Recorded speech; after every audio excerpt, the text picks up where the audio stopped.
Good evening, coasters. Malzilla here once again for this week's review and analysis of the Chaotix Casefiles. Now, as you can probably imagine, this is a pretty special episode because it gives us the audible, well, not Audible, the company, but the audio vocal debut of the VAs for Tangle and Whisper. Both are voiced by veteran VAs.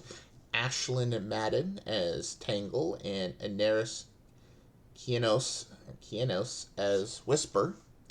For Ashlyn, she's most famous for playing Batgirl on DC Superhero Girls, Carol from The Loud House, and Nira Lee from the video games Freedom Planet 1 and 2. Inaris, on the other hand, has been in a lot of things. Notable credits include Nessa from Pokemon, Kimberly from Street Fighter VI, and her most famous role to date, of course, being Mirko from My Hero Academia. So it's definitely a contrast of roles from going from Mirko to Whisper. But without that, let's do a quick summary of what happened. Like all these episodes, we start off in the present with Vector saying, hey, he'd love to continue the story, but it's getting kind of cramped in the cage, so they should let him out, but Eggman saying no. Well, they tried. Vector then recaps how the Chaotix made their way to Spiral Hill, to the Mineral Museum owned by their friend Jewel the Beetle, and also home to one of the astroscopic lenses. They arrive only to find to be reunited with Mr. Kish from episode 1. Kind of sus that he's there. Kish is saying that after the closure, the theft at the Station Square Museum, he's working there in Spiral Hill as kind of like on loan while they fix up his museum while she's away, and assisting Jewel while she's away doing other stuff. Kind of double sus. The Chaotix, before they actually enter, they do mention that Gunn is nowhere to be seen, and they are kind of perplexed about Gunn's involvement in all these thefts of the lenses.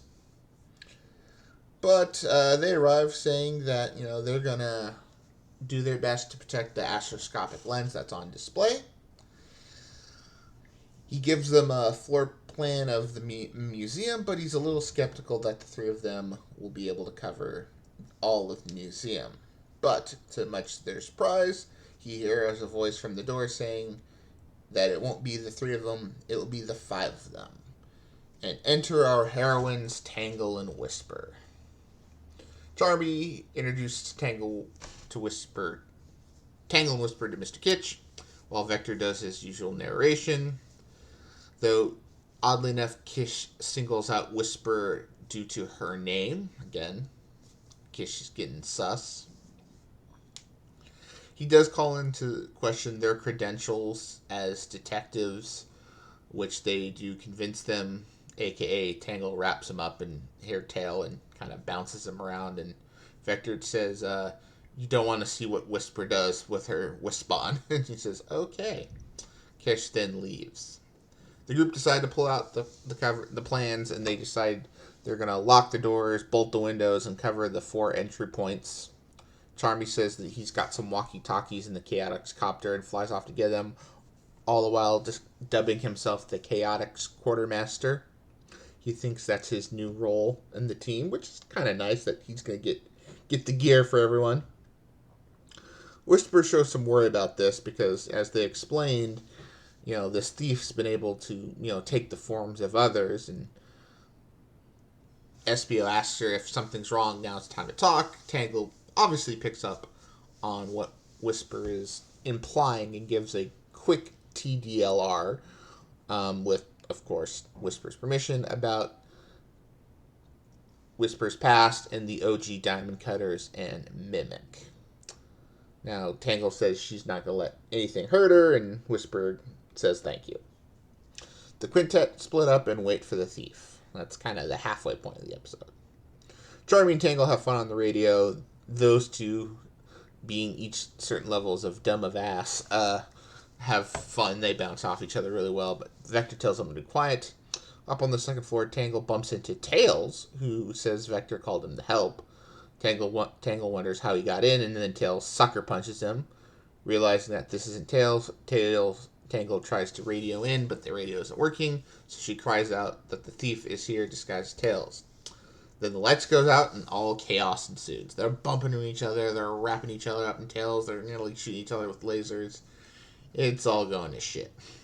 Till Charmy noticed that there's a backup power switch, so he goes, turns it on, turns the lights back on, and suddenly there are two Tangles in front of the lens. All identical, per Vector's narration.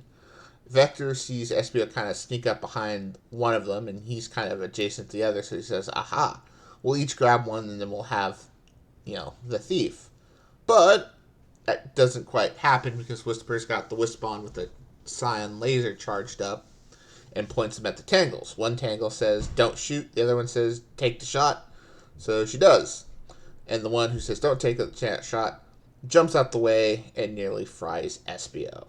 But before he gets hit, Rouge sweeps down and picks him up, only to save him, and then the lights go off again. And then they come back on, and SBO asks if everyone is okay, which they are, but the thief is gone, and so is the lens. Mr. Kitsch barges back in and asks what the hell's going on, and, kind of accuses them of being crappy at their jobs. They discover that the batteries in the radios died, and Charmy is really disappointed in, that he has failed his role, and kind of flies away, and SBO goes back to console him. And then they are to get kicked out of the museum, and they all kind of go over what they know. They kind of debate how involved Rouge is in this plot. They're starting to realize that maybe she and the thief are not one and the same, or maybe they are. But they're leaning toward not one and the same. And just before they decide to kind of their next move, Gunn shows up and tells them to vacate the area or they will be detained. Now that ends the majority of the episode as we flash back to the front, where Vector convinces Eggman to go get some water for him and Sonic, who is they both are equally thirsty. And Sonic says, you better have more story, and Vector, of course, says he does, and says that next time he'll tell him about the United Uniform Usurpation, which then Sonic drags him for the title, but then Vector changes it to the Assault on Gun Base X. So that's where we leave off this week. Let's just jump into the analysis. Obviously, Tangle and Whisper, and I don't think I have seen any critiques and criticisms. They sound exactly how you think they'd sound. Ashlyn is Tangle. That anything that comes out of her mouth is just Tangle. She's got the energy down. She's got the can-do attitude, the dumb of ass. It's Tangle. It's Tangle. Again, likewise for Inaris, as Whisper, that's a little... She doesn't have as many lines as Ashlyn did, but to be able to emote her through her whisper and kind of be at times blunt, at times annoyed, and also kind of concerned. I mean, again, it's... The quantity of lines is not there, but the quality of the delivery of the lines is through the roof. So, welcome to the franchise, you two. I hope to see you soon. Obviously, we know Tangle and Whisper will be debuting in Crossworlds by the end of the month, but I think it's safe to say now that they have voice actors, we'll be seeing them in the mainline games, either this year or next. Which then leads us to the other ongoing mysteries. A lot of people, obviously, with Tangle Whisper now being involved, and especially the mention of the Diamond Cutters and Mimic, people have often now are thinking, is Mimic the thief? Now, Occam's razor probably leans in that direction. My one critique is that, given the fact that Mimic's personality is a lot more. He's a guy who doesn't like to bring attention to himself. Again, he shapeshifts. He's kind of an assassin mercenary. So thieving the lenses feels like a lot out of left field for him.